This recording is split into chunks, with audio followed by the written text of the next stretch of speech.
So Moonshot AI took their new model, handed it the source code for a piece of its own architecture and gave it just one instruction that make this faster on a H200 architecture without changing what it outputs. And then they just left. 20 hours later, no human input at all, it came back with a 1.6 times increase in the speed. On a second run, it took one component from 283 milliseconds to just 114 milliseconds. And that is around 2.5 times improvement written by the model on a mechanism that makes the model work. And that is the story going on for this week. And I believe, and per se, this is the most remarkable story so far. But most importantly, this is the only part of the story that everyone is telling around. The waits for this thing goes public today. And there are still 3 things about that release that Moonshot own benchmark chart leaves out. Now with that said, let's get into it. Now some quick context for 30 seconds because we have probably read the headline numbers so many times. July 16th, Moonshot AI Beijing, founded by Yang Zheng and backed by Alibaba, shipped Kimi K3 2.8 trillion total parameters, about 50 billion active per token, 1 million token context window, and natively multi-model. It is the largest open weight model anyone has ever released by a wide margin. And most importantly, they had built this in under 3 years of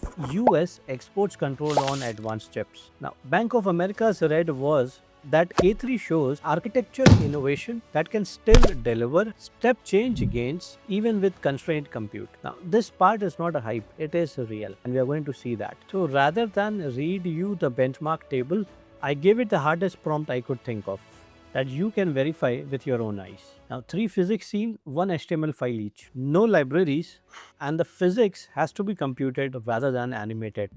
This is the train derailment. Watch the carriages. The momentum carries through the coupling after the bridge falls, and the water displacement responds to the actual mass hitting it. That's not a canned animation loop. It asks for a reset button and commented the physics math so I could check it, which I did. Now look at this mid-air collision with momentum transfer, suspension, compression under load, along with some weight distribution. I think this is spot on physics right over here. Now let's have a look at this super fees of 3D physics that it has done. You can disassemble it, rotate it further, and watch the individual components getting in. So the coding capability is real. Now, I wanted to show this piece on a record because what we are going to do further might sound you a little negative. Now, it is just the part that isn't in the press release.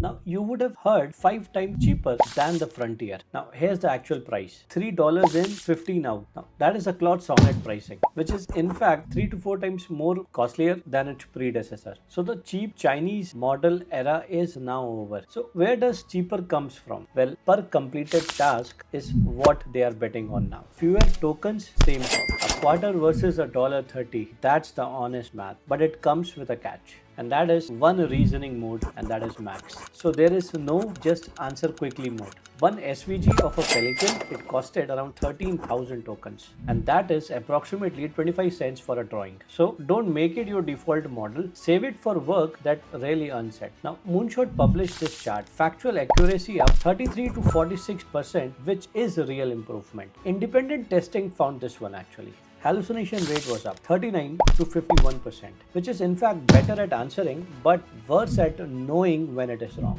And this chart, my friends, didn't make up the deck. Well, to be fair, I think Claude Fable 5 would have performed even worse on the same test. The story isn't the number, it is about what chart got published. For code, compiler catches it, but what about research and fact? Well, that will lead to more suspicion than the benchmark suggests. Okay, now they say that China gave it for free. So when the weights are out, we can download them, right? Which is 1.4 terabytes. At 4-bit, the compressed version, and all 2.8 trillion parameters have to be in the memory all the time, or you are under just 1 token per second. Now what it takes, roughly 80 gigs of GPU, which cannot be a workstation or your machine. So downloadable is not the same as runnable. So they gave it away to entities or to companies like AWS and not to the public in general. Now, does that mean that the weights do not matter? Well, they do. Nobody can just switch this model off. And in 2 years, when the hardware catches up, when it becomes a little bit more economical, the same model could run on our own workstations. So my point of mentioning this over here is that it is free, it is downloadable, but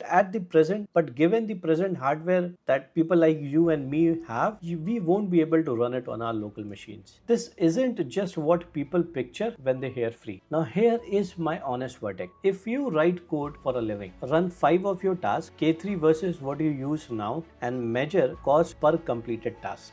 And that is the only number that should matter to you. Now I've got 4 rules around K3. Number 1, this cannot be your default model. Second, curate the right context. 200k of the right code beats 900k of everything. 3, measurable goals only or it drifts apart. 4, reasoning tokens are output token. Check your build's math before blaming the model. Now the question was never whether a Chinese lab could match the frontier. That's answered. Yes, it can. Under exports control, yes. The question is what happens to the price of the closed models now that an open one exists. It is inconvenient, it needs a data center, but it exists and it doesn't expire. And one thing sitting worth with. China is discussing export control of its own. So K3 is either the first of many or the last one. Nobody knows yet, but that's a thing worth watching. Now the prompts I used are below. If you found the numbers that weren't in the press release useful, subscribe because that is what I do here, and I'll see you in the next one.